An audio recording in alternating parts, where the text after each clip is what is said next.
Well, hello, all of you. That's fine. It's been my same intro for over 3 years now. It's cool. So I'm fine. Well, hello, lovely humans, and welcome back to my channel. In this week's video, we are going to be talking about the most commonly thing that I get asked about when it comes to DIY, and that is, should I DIY my florals? I swear to you, every time I bring up any sort of DIY-ish, someone whispers the word DIY into the air, the question is, should I DIY my florals? And if you've been around here long enough, then you know that I DIY'd my florals and clearly enjoyed the experience, but I also know that it's not for everybody. So in this week's video, we're going to be doing a full breakdown. Should you be doing this? And I also have a couple of really great suggestions for you, no matter where you land on the DIY your flowers sphere. Sphere? Arc? Section? So without further ado, let's just jump right on into it.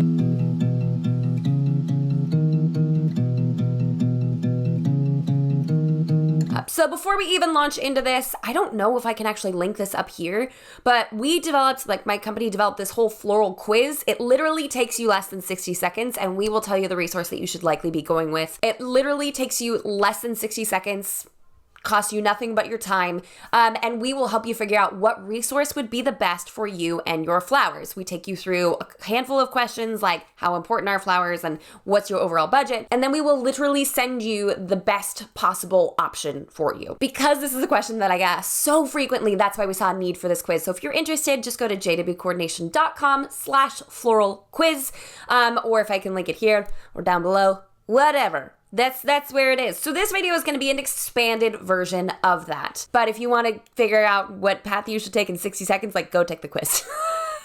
Because I'm going to talk longer than 60 seconds. I've taken longer than 60 seconds just describing the quiz. Goodness gracious. So be sure to stick around to the very end where I'm going to list out a bunch of really great resources for you guys. If you are interested or any of these tickle your fancy, I think they could all be pretty stinking rad for you. But the very first question that you would get in the quiz, and the very first question I'm going to present to you on whether or not you should DIY your flowers, is how important are flowers to you? They could be either not important at all or extremely important. It doesn't matter where you fall on that spectrum, but you need to define that for yourself. How important are they? Is it I don't care, or I'm allergic so I can't even have real flowers anyways? Or is it I just don't understand the appeal? Or is it the opposite end of the spectrum? I have dreamed of my wedding flowers for my entire life. This better be freaking epic. You need to decide how important wedding flowers are to you. But there's also the middle of the road perspective of they're important, but not so important that I feel like I want to spend this amount of money on them or dedicate a lot of brain space to this either. The second question you're going to want to ask yourself is, how much time do I have? Realistically speaking, DIYing your flowers does take a generous portion of time. A florist knows a lot of information. And I mean a lot of information. They have stored it in their brains after years of experience. They know different kinds of flowers. They know what fares well in different kinds of weather. They know what season's the best season for blah, blah, blah, blah, blah, blah, blah. They work really, really hard, and we cherish them for what they do. They have way more experience than I could ever shove into a 10-minute video on YouTube, all right? Especially because that's not my craft. So if you are going to DIY your flowers, you will need to study it a little bit. You're gonna need to do some research. You're gonna need to do some cost comparison. You will need to take the time to study it a little bit. You're gonna wanna go onto YouTube and find DIY centerpieces and watch that and go, does that seem feasible? Does that seem like something I'm interested in? Do I wanna spend that amount of time working on it? And then you're going to need to practice. If you are still on the fence and you're not quite sure if you want to DIY or not, I've mentioned this in many videos. Go down to the grocery store, head to Trader Joe's and grab some flowers and start playing around with them and see if this is something that is actually even feasible for you. Because you don't have to make a permanent decision one way or another. You just need to test it out to see did I enjoy that and how much time did that take me? Can I replicate that one centerpiece times 15? And do I want to be doing that in the final days before I get married? And that's the other element of time that affects this as well. Because flowers are live, they obviously can't be done super, super far in advance, unless you're doing something like a rented faux floral, such as something borrowed blooms, or sola wood flowers. Obviously, if they're not alive, you can do them way, way, way, way, way in advance, NBD. But if you are DIYing with live florals for a Saturday event, you most likely want them delivered on a Wednesday or a Thursday. You will will need to process those flowers, which means you take off all of the lower stems, you give them a fresh cut, let them sit in water, and ideally they will open up, get refreshed, and drink for 24 hours. Based on my understanding of floristry, if anyone knows better than I do, please correct me down below. But they do need some time to rest and rejuvenate after being stuck in a box shipped from who knows where. And then on Thursdays when you actually start putting together all of the florals. So with your practice bouquet or with your practice centerpiece, take that time and multiply it by 10. Is that something that you want to be doing the Thursday and the Friday before your wedding? Some people don't mind. I certainly didn't. I loved doing it. Other people think, okay, I practiced this. It took me 45 minutes for one of them. I don't want to do that again. You have your answer. And then the third question that I want you to ask yourself is, how much help do I have? Especially if this is your first foray into flowers or, the floral field, it is a great idea to lean on family members and friends. Maybe it's your wedding party, you invite them over a day early and you can have like a bouquet making party. That's what we did for ours. But in addition to that, who is going to be setting up these centerpieces for you? I encourage you, as always, to never assume that someone will just handle it. That's not going to be on the forefront of their minds. So you will need to have someone who can pick up the florals, safely transport them to your venue, and place them on your tabletops at the appropriate time. And in addition to that, if any sort of damage happens to the centerpieces en route, someone who ideally can kind of get in there and rezhuzh them up a little bit, fix and or tweak them to look a little bit better. And no, this is not something I want you doing on your wedding day, all right? This does need to be assigned to another person. So as a quick recap, let's go ahead and run over those questions one more time. 1, how important are flowers to you? If they're super important, maybe leave it to a professional. If they are not important at all, then you can totally DIY the heck out of them.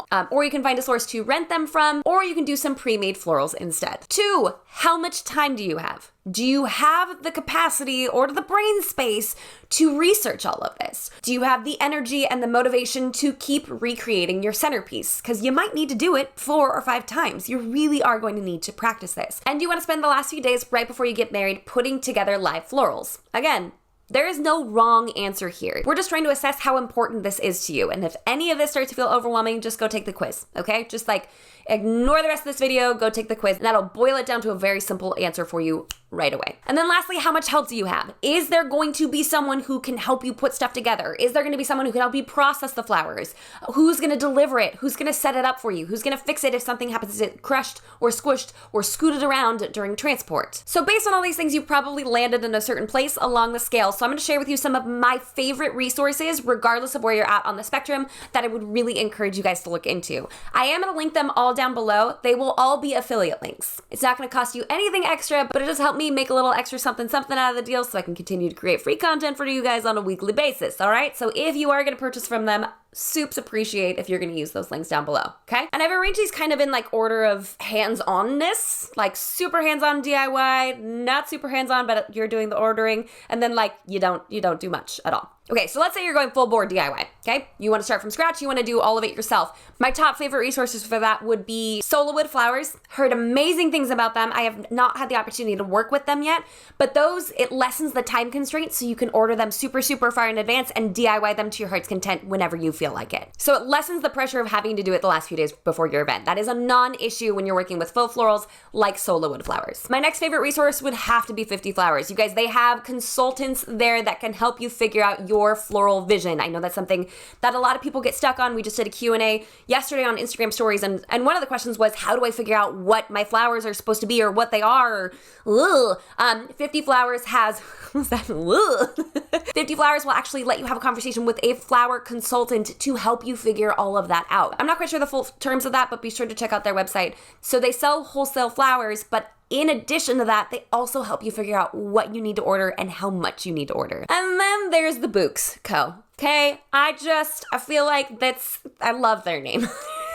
It is another online floral wholesaler that provides tons and tons of beautiful options for you. Now, with both of those online wholesalers, the integrity behind these companies and why they do what they do, they're so wonderful. I highly encourage that you go read their mission statements or their About Us sections, because just incredible humans in both of these companies. The next step up, if you don't want to DIY, but you still want to have some gorgeous flowers, all 3 of those resources, Sola, 50 Flowers, and the Books Co. offer pre-made options, which is incredible, which means that you are not DIYing anything, not a lick, not a speck. In fact, I kind of want to do a video where I order some of these and review them, like do an unboxing of these pre-made flowers, because I think that'd be super fun. Let me know if you guys are into that idea down below.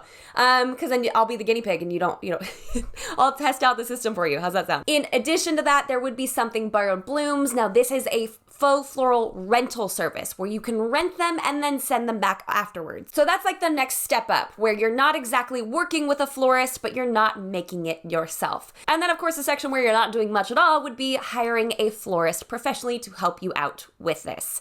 All of these are wonderful options, you guys. Flowers are one of my favorite elements of a wedding day. There is no wrong answer. But I will definitely say for a lot of people, DIY is not a feasible or wise option. So that's why I want to make this video. That's why we have the quiz. Like, I really want you guys to assess whether or not this is going to be emotionally a healthy decision and financially a healthy decision for you. Because just because DIY is cheaper doesn't mean you have to do it that way. So that's what we have for this week's video, guys. Thank you so much for stopping by. And as always, if you are feeling overwhelmed by this whole wedding planning thing, I want to invite you to check out the master plan. It's the online course where I literally can be your wedding planner from point A to wedding day. Okay, so if you are feeling bogged down, or if you're feeling directionless or a little flaily, and you're not quite in a place to afford a wedding planner, hence turning to these videos, I do highly recommend that you check out the master plan. I believe that every single couple deserves the support of a wedding planner, whether or not they can actually afford a wedding planner. So that, as always, is linked down below. If you're not quite sure when you should be getting stuff done, we have our timeline, our free downloadable timeline available.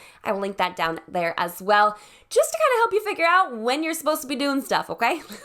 Because sometimes it's a lot. If you like the video, or hey, if you want me to do an unboxing video of pre-made stuff from some of these wonderful companies I've already mentioned, be sure to leave a comment down below. And if you haven't done so already, why don't you go ahead and subscribe? Stick around, let's keep planning this wedding together, shall we? And until next week, bye guys!